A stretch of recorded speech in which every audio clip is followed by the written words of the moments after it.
Friends, നമ്മളിന്ന് ചെയ്യാൻ പോണത് ഒരു ലിവറിന്റെ കറിയാണ്. ലിവർ റോസ്റ്റ് അല്ലാട്ടാ. ഞാൻ ഇപ്പോൾ ഇവിടെ ചെയ്തിട്ടുള്ളത് മഞ്ഞപ്പൊടി, ഉപ്പ്, കുരുമുളക് പൊടി, പിന്നെ കുറച്ച് ഗരം മസാല, മല്ലിപ്പൊടി ഇട്ടിട്ട് ഞാൻ വേവിച്ച് വെച്ചിട്ടുണ്ട്.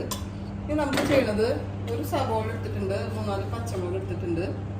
ഇനി നമുക്ക് കുറച്ച് മല്ലിയിലാണ് നമ്മൾ ചെയ്യാൻ പോകുന്നത്. മല്ലിയിലും കുറച്ച് കറി ലീവ്സ് ഉണ്ട് കേട്ടോ. അതിൽ അത് നന്നായി കട്ട് ചെയ്തിട്ട് ഇതൊന്ന് മിക്സിയിൽ അടിച്ചെടുക്കണം.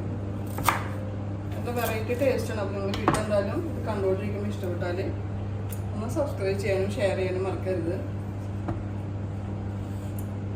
നമ്മളെപ്പോഴും ഒരേപോലെ നമ്മൾ ചെയ്യണതുണ്ടല്ലോ, അപ്പോൾ ഒന്ന് വ്യത്യസ്തമായിട്ട് വിൽക്കാന്ന് വെച്ചിട്ടാണ് കേട്ടോ. നല്ല ടേസ്റ്റ് ഉണ്ട് കേട്ടോ. അത് ഞാൻ കഴിച്ചു നോക്കിയിട്ടുണ്ട്. അപ്പം നമുക്കിതൊന്ന് മിക്സിയിൽ നിന്ന് അടിച്ചു കൊണ്ടുവരാം. ഞാൻ ഇതിലൊരു കുറച്ച് ഇഞ്ചി വെളുത്തുള്ളി ഒരു പേസ്റ്റ് ഇട്ടിട്ടുണ്ട് കേട്ടോ. അതും കൂടി ഒരു ആഡ് ചെയ്യണേ.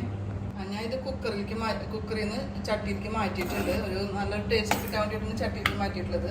പിന്നെ ഇവിടെ ഞാനിത് മിക്സിയിൽ അടിച്ച് വെച്ചിട്ടുണ്ട്. ഞാൻ നേരത്തെ പറഞ്ഞല്ലോ, ഒരു പിടി മല്ലിയിലയും, പിന്നെ നമുക്ക് ആവശ്യം ഒരു സവോള, 4 പച്ചമുളക്. അത് നമ്മൾ വെള്ളം തൊടാണ്ട് വേണം അരയ്ക്കാണ്ട്. വെളുത്തുള്ളി ഇഞ്ചി പേസ്റ്റാണ് ഞാൻ ആഡ് ചെയ്തിട്ടുള്ളത്.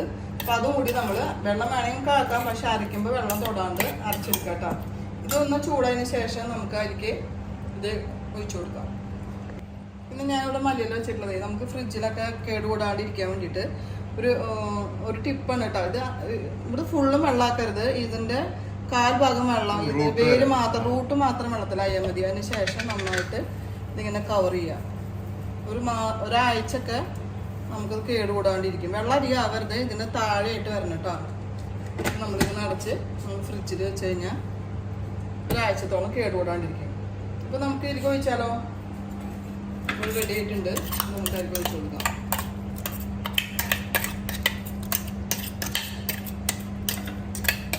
വെള്ളത്തിൻ്റെ ആവശ്യമുണ്ടെങ്കിൽ നമുക്ക് കുറച്ച് വെള്ളം ഒഴിച്ചാൽ മതി. ഇത് ഓൾറെഡി ഒരു ഗ്രേവി ടൈപ്പാണ് പാടുള്ളൂ. അതുകൊണ്ടാണ് ഞാൻ വെള്ളം അധികം ഒഴിക്കരുതെന്ന് പറയുന്നത്.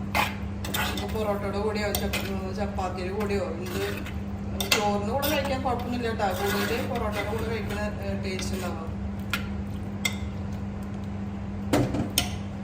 ഇപ്പോൾ നമ്മൾ മസാല ഒഴിച്ചതിന് ശേഷം നന്നായി കുറുകി വന്നിട്ടുണ്ട്. നമുക്കിനി കുറച്ചൊരു പെരിഞ്ചീരകം ഞാൻ ചതച്ച് വെച്ചത് കുറച്ചിട്ട് കൊടുക്കാം കേട്ടോ. എരിവ് കുറവാണെങ്കിൽ കുരുമുളക് പൊടി ഇട്ട് കൊടുത്താൽ മതി, മുളക് പൊടി ഇട്ട് കൊടുക്കരുത് കേട്ടോ. പിന്നെ ഇതിൻ്റെ പ്രത്യേകത എന്ന് വെച്ചാൽ തുള്ളി വെളിച്ചെണ്ണ നമ്മൾ ഉപയോഗിച്ചിട്ടില്ല, എണ്ണ നമ്മൾ ഒട്ടും ഉപയോഗിച്ചിട്ടില്ല. നമ്മുടെ കറി ഇവിടെ റെഡി ആയിട്ടുണ്ട്. നമുക്ക് കുറച്ച് കറി ജ്യൂസ് ഇട്ട് കൊടുക്കാം. നന്നായിട്ട് ഇളക്കി കൊടുക്കാം.